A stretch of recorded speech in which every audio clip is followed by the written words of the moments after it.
Hello everyone, here's some of what's heading your way tonight to your news at 9.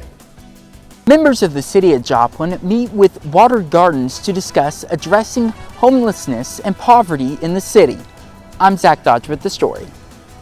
A former NFL player is believed to have killed 5 people at a South Carolina home and then killed himself. I'm Jonathan Hunt. The details coming up. Nick Kelly is weather. Jacob Leonard has sports. This is KOAM News at 9 on Fox 14. The 4 states' most watched news starts now. Thank you for joining us tonight. I'm Jordan Abbey. Joplin city leaders were invited to Water Gardens today to discuss homelessness in the city. What can be done about it? KOAM's Zach Dodge was there and has how it's an issue that doesn't have a simple solution. There's not any sort of a social engineered plan that can be a blueprint to solve the problem. That's one of the biggest takeaways James Whitford hopes Joplin city leaders will take away from a Thursday afternoon forum. This is something that a person has to do on their own, and they need the right kind of compassionate support to be at their side as they journey out of poverty. Homelessness has been an issue in Joplin for years, and right now, the city is taking a specific interest in finding a way to solve it. There's a desire from the community to address homelessness. City Manager Nick Edwards explains they wanted to know if there are any policies the city could pursue that might be helpful. It might be better to be asking, what should we get out of to let the private sector jump in and do a very good job with? Now, there are some things that they can be helpful with. For example, we have a public transportation in our city, right? But the public transportation does not go out onto East 32nd Street where the industrial section is, where there's a lot of employment. Whitford thinks the city can be more helpful by being more selective with who gets funding.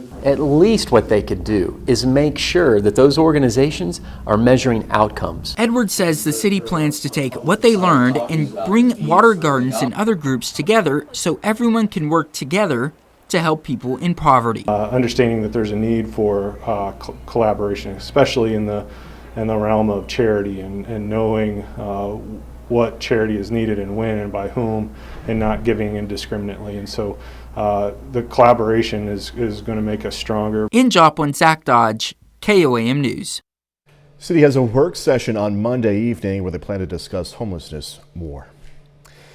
Nick Kelly joining us now with the first look at the forecast. Great evening we had. Yeah, not too bad at all. And even after the rain we had this morning, for at least for some, Jordan, the day overall was pretty good. 47 for a cool start this morning, and a nice jump to 72, a bit warmer than I was expecting, but still felt great outside this afternoon as the main storm system that pushed the cold front through yesterday continues to lift to the north. We're seeing a few random showers skirt across northeastern Oklahoma. Other than that, we're keeping everybody else quiet for the rest of the evening while we watch for our next storm system, already eager to work out of the northern Rockies. Quick check of temperatures has us dropping back into the upper 50s and lower 60s.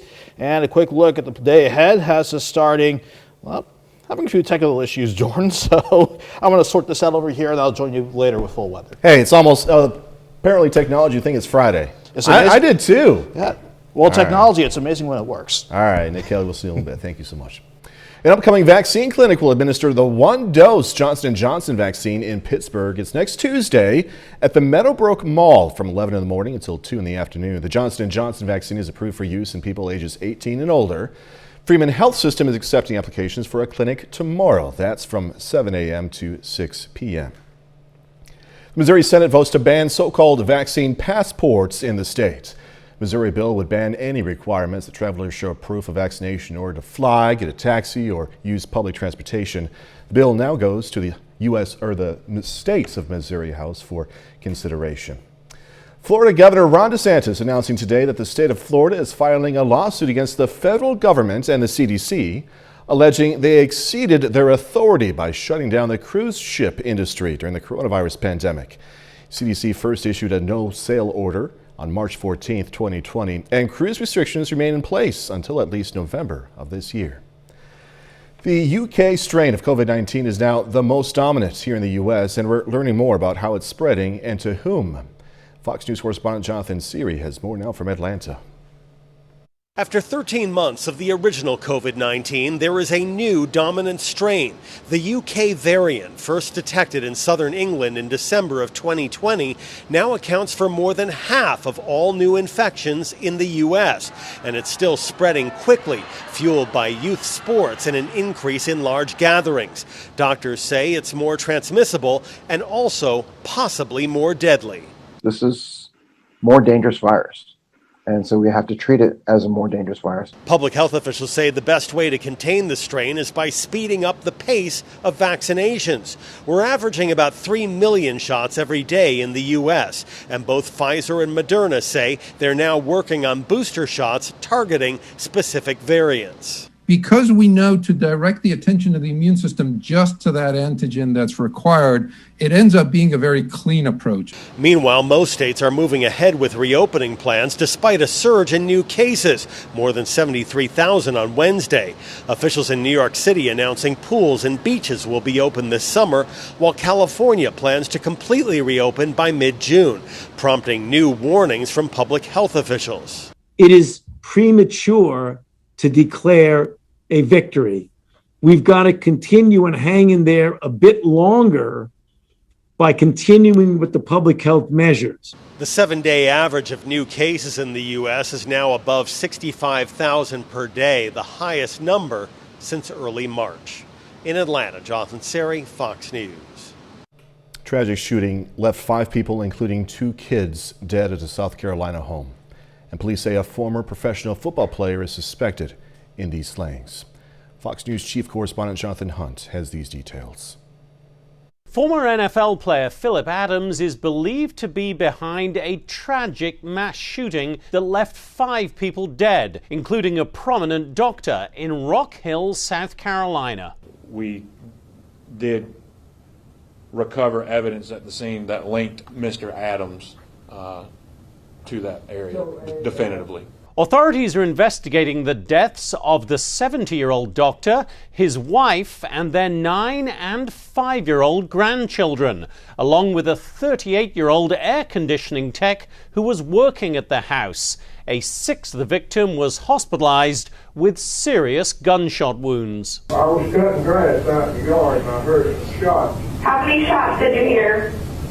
About 20. Police were called to the home around 4:45 Wednesday afternoon. They evacuated surrounding homes and began their hours-long search for the shooter, finding the suspect at his parents' nearby home.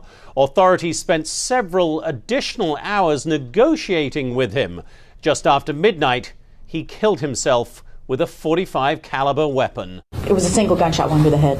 33-year-old Philip Adams was reportedly treated by the doctor who was killed, although it's not clear what that treatment was.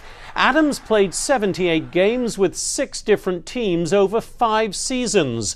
Talking to a local TV station, Adams' father blamed football for his son's problems, saying he was a good kid, but football messed him up. Jonathan Hunt, Fox News. 1 person killed, 5 people wounded today in a shooting at a cabinet-making business in Bryan, Texas. Authorities say one of the wounded is a state trooper who was shot during a manhunt that resulted in the suspected shooter being arrested.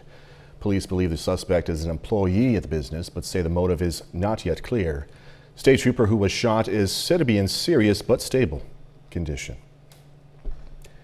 KOAM News at 9 on Fox 14 is taking this time to honor one of our 4 state heroes.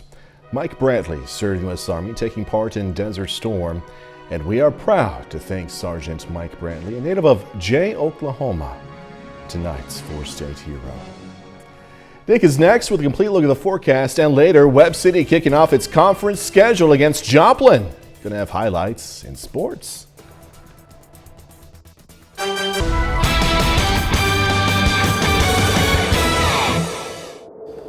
Our stubborn storm system that brought the cold front through yesterday, well, we had to deal with the backside of that system for today. For some, it meant morning showers. For everyone else, it was just a downright windy day as that west wind cranked into gear. You can see the result of that west wind shaking the camera around at Indigo Sky just outside of Seneca, Missouri. At least around the Seneca and southern parts of the area, you didn't have to deal with any of these rain chances before the bulk of the moisture with the system finally is lifted off toward the north and east. But since there's still enough energy nearby before the system completely moves on, that has resulted in actually a few random little showers that developed out in southwest Kansas. And now it's just a few light showers working across northeast Oklahoma. They may skirt the Missouri-Arkansas line within the next few hours. That's pretty much it, though, in terms of rain chances with this system. I'm watching the next one. That could bring in better rain chances for a good number of you tomorrow afternoon and certainly tomorrow night. But the bigger story overall was the wind, the west wind throughout the day, sustained between 10 and 25 miles per hour, gusts pushing near 40 for some throughout the afternoon. Look at this, though. We're finally getting a break in that breeze. It's lightened up to almost a southwesterly breeze at about 5 to 10 miles per hour. That southwesterly breeze ahead of our next front is going to warm things up quite a bit for our day tomorrow. Right now, though, we're mild to 64, a west breeze at about 3 miles per hour.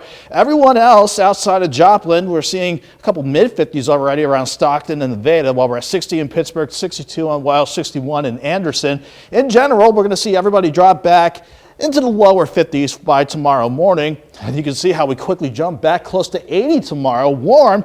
But again, thunderstorm chances I'm keeping an eye on as we go into tomorrow afternoon. Where are those rain chances going to come from? It's not going to be from the storm system moving out now. It's going to be this one coming out of the northern Rockies. That will be soaring through as soon as we get this upper low to finally kick out of the state of Montana. We'll time that out for you now with our future track forecast. Again, the few showers working across northeast Oklahoma. We'll get a few more hours to work through the rest of our southern counties. Then we're mostly clear for the rest of the night. Lows drop back in the lower 50s. For much of the day tomorrow, including the early afternoon, you can see how quiet we are and how quickly we're able to warm things up before we see those thunderstorm chances pop up. 51 in the morning, a quick jump to 73 by noon and highs near 79 degrees. We'll enjoy it before we hit about the 3-4 o'clock hour. And ahead of that cold front along the I-44 corridor, that's where we'll see thunderstorms start to fire up and try to grow in coverage as we go throughout the rest of Friday night. Some of these could be strong, but I think any severe threat with these storms are going to stay deep into Arkansas and Mississippi. Then on the backside of the system before it clears out, maybe a few straggling showers as we turn at least a little bit cooler for Saturday. Quick check of rain amounts on the way. The system has a mind of its own, so we're going to get right to the 7-day forecast. 60 for your Saturday. Sunday, still your pick day. Mostly sunny, beautiful, with highs near 73. Still watching weak systems with some rain chances through the middle of next week, Jordan, but ultimately they could make us turn chilly with maybe upper 50s by the middle of next week. Well, enjoy the higher temperatures while they last, I guess, for the time being. Yeah, and a beautiful Sunday ahead of us. That's looking really good. No doubt. Nick Kelly, thank you so much. Coming up, gun control. President Biden announced his new executive actions to take on gun violence, but Republicans say it only hurts law-abiding citizens. I'm Lauren Blanchard in Washington with more on what the president rolled out from the Rose Garden coming up. President Biden taking executive action to crack down on gun violence. Fox News correspondent Lauren Blanchard has more on the changes themselves and why he says more still needs to be done.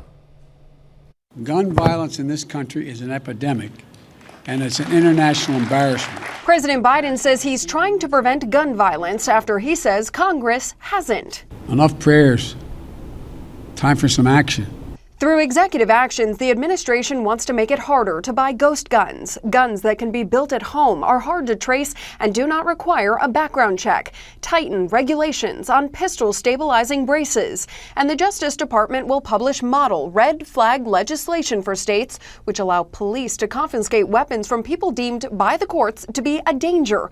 Plus, the DOJ will study firearms trafficking and invest in community violence intervention programs. More gun control is not the answer to try to reduce violence in our society. But what happens, it hurts law-abiding Americans. President Biden also wants the Senate to pass 3 background check laws already passed by the House, plus reauthorize the Violence Against Women Act and ban assault weapons and high-capacity magazines. More than anything, President Biden says he wants Congress to remove legal immunity for gun makers.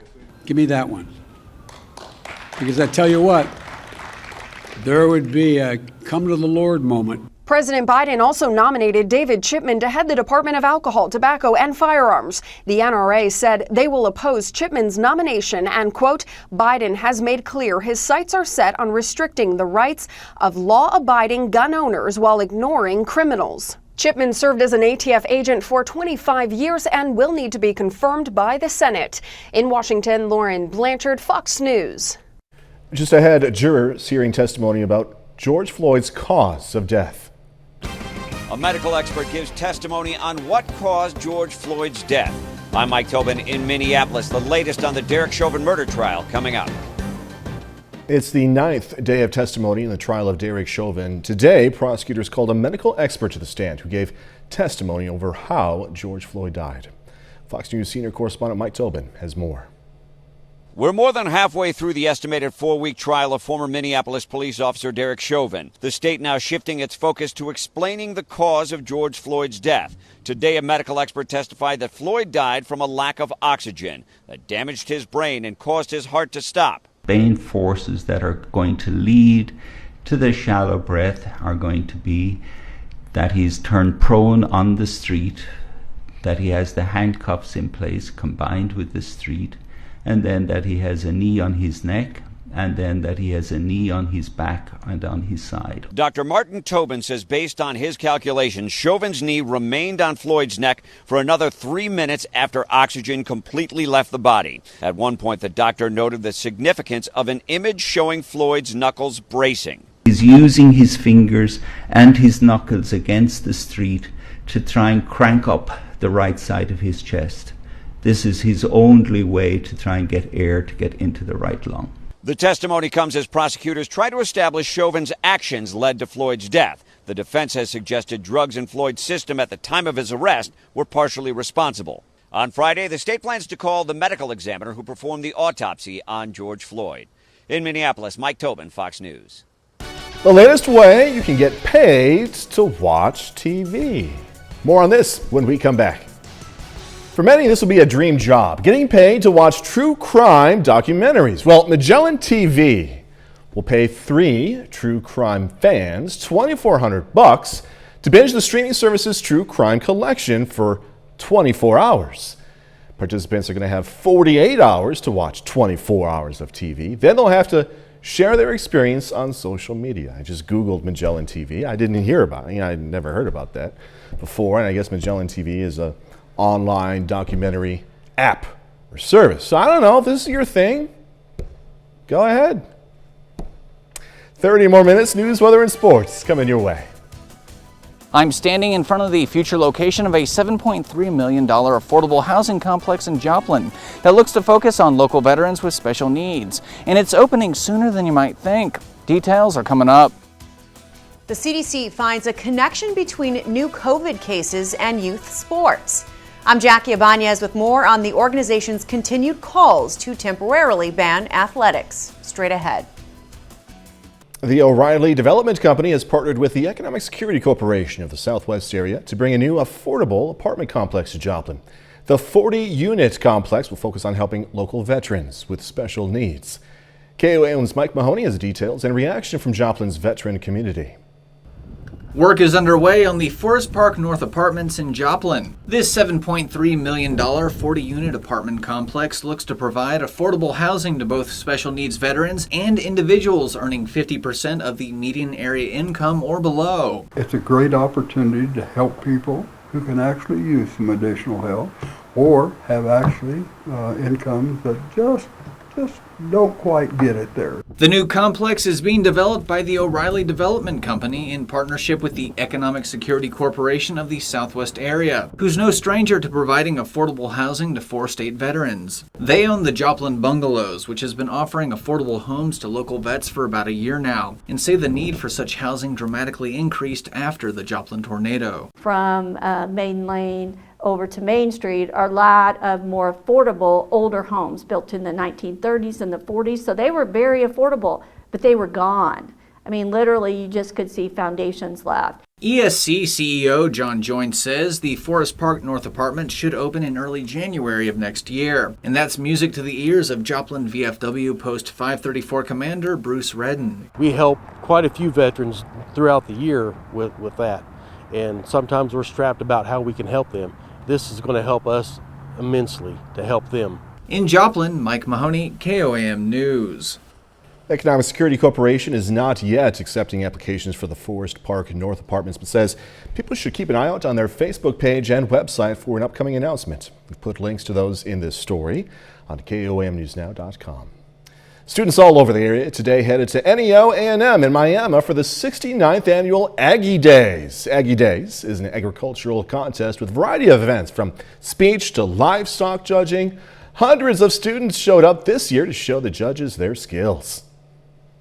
For the students that have competed here in the livestock judging contest during our NEO Aggie Days, the next step for them is going on to state competitions. Livestock judging contest will take place tomorrow. U.S. Senator from Missouri Roy Blunt made a trip to Joplin today, meeting with frontline workers at Mercy Hospital. Spoke with hospital officials about vaccine efforts and the impact the pandemic has had on mental and behavioral health. He says even though the vaccines were approved faster than normal, he recommends people get one. Because we didn't watch those original hundreds of thousands of people in the test for 3 years. We'll be learning those things along the way, but we do know the vaccines are good now.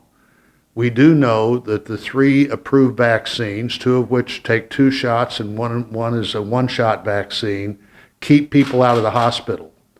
Senator Blunt also visited Springfield today. Joplin School District last year, those are cool, bought new Strider bikes for all the elementary schools. Look at those.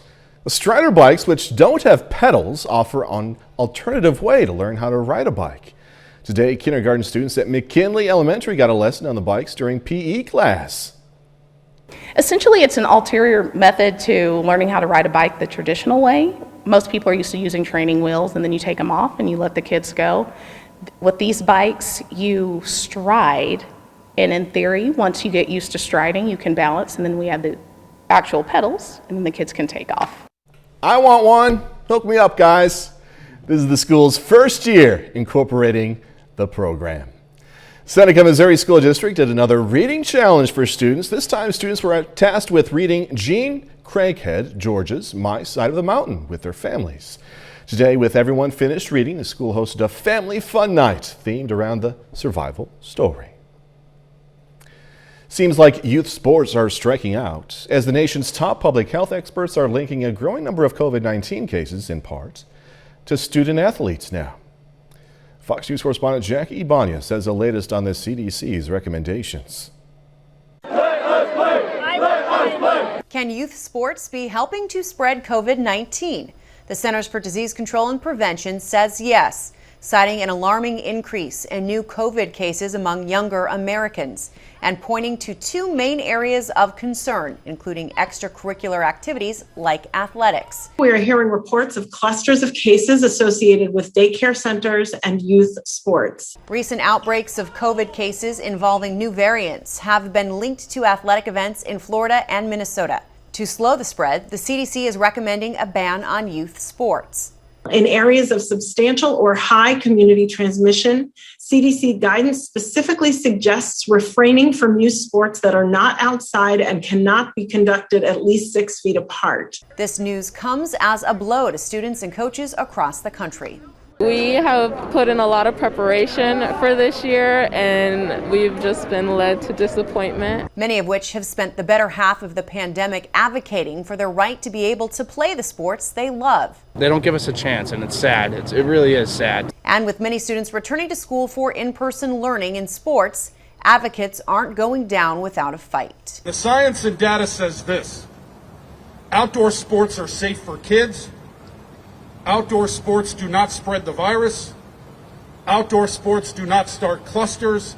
Everyone 16 years and older will soon have access to the COVID vaccine, raising hopes of a full return to youth sports. Jackie Ibanez, Fox News.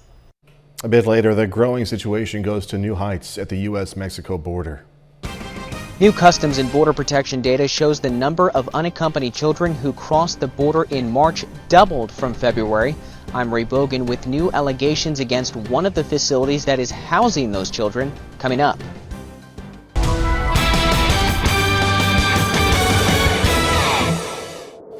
Everybody saw a mild day for across the area. That's despite the west wind cranking into gear, and you can see it bouncing the camera around an indigo sky throughout our time lapse overlooking the outskirts of Seneca, Missouri.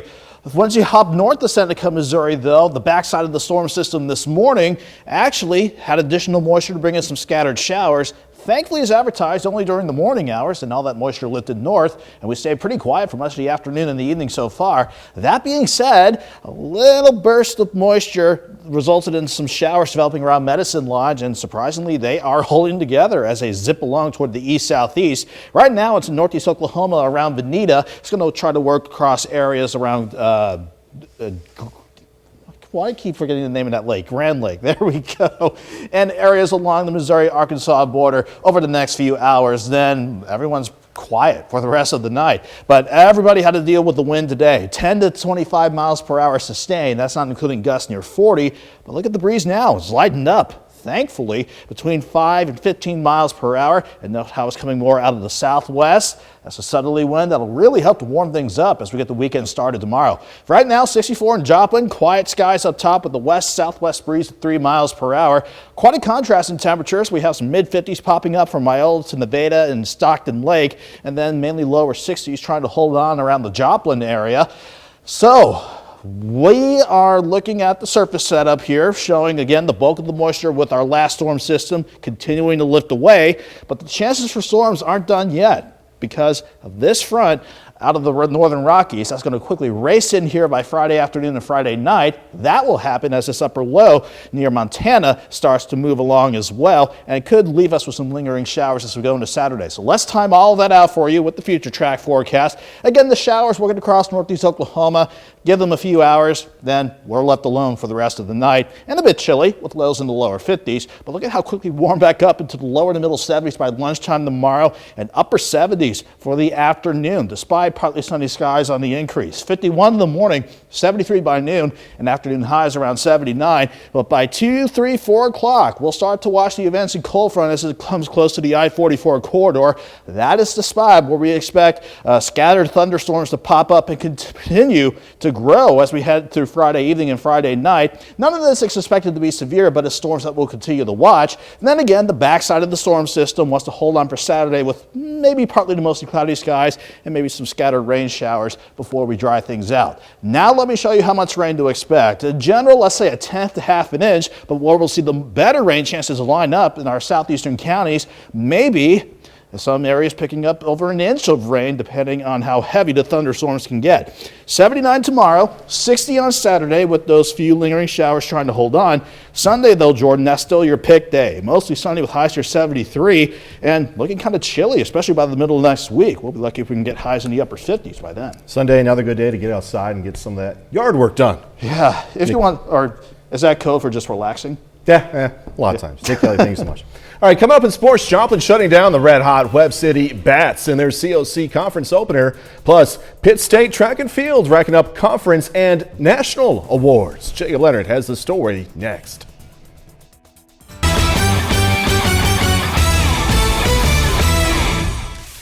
The Webb City Cardinals have been one of the best teams in the state so far this baseball season. The Cards are 10-1 overall and ranked number 3 in the state in the Class 5 poll. Now, Webb City at home today with a big one. Cardinals welcome in Joplin for their COC League opener. Now, Eagles with a 1-run lead to start the 5th. Cole Cooper gets it through the gap for the base hit. Carson Wampler and Fielding Campbell both score. And Joplin now up 4-1 heading into the 6th. Bodie Carlson takes a turn, deep shot to center. That drives in 2 more. Joplin in control of this thing most of the night. And the Webb City in the 7th, don't count him out yet. Cole Gaiman flies out to right, but he gets the RBI. Matt Woodmansey scores. Cardinals, though, unable to get the comeback. They fall to Joplin 8-4. Ethan Guilford, nice day on the mound for Joplin. There were some critical parts of the game, and I thought we did a good job of executing in those moments, and just really liked our demeanor in the dugout, and just the way we picked each other up. We can play baseball, and we can play with anybody. To Pittsburgh now, the Frontenac Raiders facing Colgan in their first CNC contest of the year. Colin McCartney rips one in the gap in left center. That scores 2. McCartney safely into third. Then Clay Jamison finds the right field corner. Another run scores.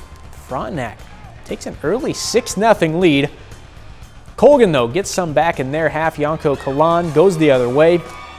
Gianni Pacini scores. After that, Lucas McCain yanks one down the third base line. Kalan trots in. Now one more after that. Cannon Keller finds the gap in left. Colgan cuts into the lead for a bit, but Frontenac would finish it. The Raiders win it big, 13-5. The Pittsburgh State Track and Field team continues the outdoor season this weekend, hosting the 13th annual Gorilla Classic. But ahead of that event, a few Gorillas are racking up awards and honors for what they did last weekend in Bolivar. The awards are flowing in this week for Pitt State Track and Field. If I can keep PRing, that'd be great. Erie High School product Brett Thompson set a PR in the javelin for the third straight meet last weekend. Thompson posted a mark of 242 feet 4 inches, the best in Division II this season and the 7th best all-time mark in Division II. The senior earned MIAA recognition and was the National Men's Track and Field Athlete of the Week. I got MIAA and I was like, wow, that's awesome. Something I've been wanting for a couple of years now.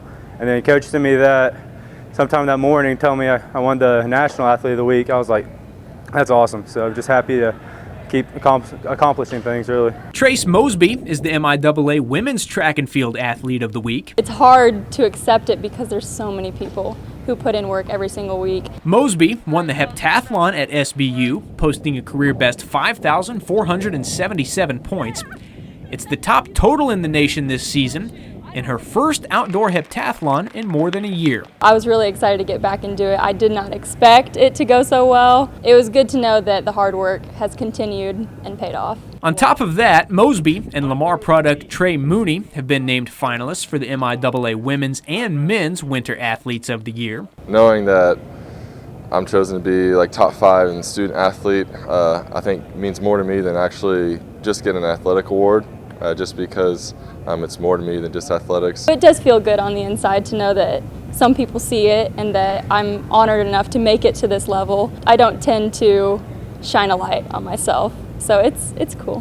While they're all excited for the individual recognition, the three have their eyes on the team's goal of winning a conference championship next month. Track is an individual sport. You want to do your best, but we all are a team when it comes to conference. Not really concerned about awards individually, just want to win as a team, and we got a pretty good team, so just keep getting better each week. If anyone has ever experienced a conference, it's life-changing. And anyone on this team who's experienced a conference, they can say that was the best memory of my career as a track and field athlete at Pitt State. Pittsburgh State hosts the 32nd annual Jocksnitch High School Relays tomorrow before hosting the Gorilla Classic on Sunday. Pittsburgh State junior guard Kaylee Demitz announces she is leaving the program. Demitz is a 3-time All-MIAA selection and was the league's Freshman of the Year in the 2018-2019 season. Now for more on her decision and what's next for Demitz, you can check out the full story on the sports page at KOAMNewsNow.com. That's a look at sports. We're back with more news after this. Security Secretary traveled to the U.S.-Mexico border today to get another first-hand look at the response efforts. New numbers released today show a significant increase in border crossings in the month of March. Lawmakers want to see a change of course from the Biden administration. Fox News correspondent Ray Bogan reports. Customs and Border Protection encountered 172,000 immigrants in March. That's a 71% increase from February. The total includes nearly 19,000 unaccompanied children. That's double the number in February. This is an unsustainable situation. There's no doubt about it. It's unsustainable for the migrants. It's unsustainable for the agency. CBP says a majority of those they encounter are single adults who can be expelled almost immediately after they're apprehended. The agency says they deported more than 103,000 single adults in March. Reviews for the Biden administration's performance on the border are largely falling on partisan lines.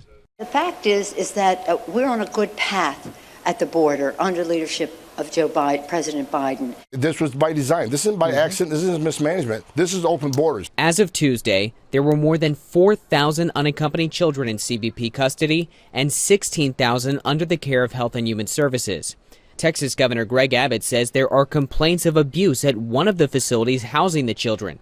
State authorities, including the Texas Department of Family and Protective Services, received tips of sexual abuse, inadequate staffing, children with malnutrition, and a failure to separate COVID-positive patients.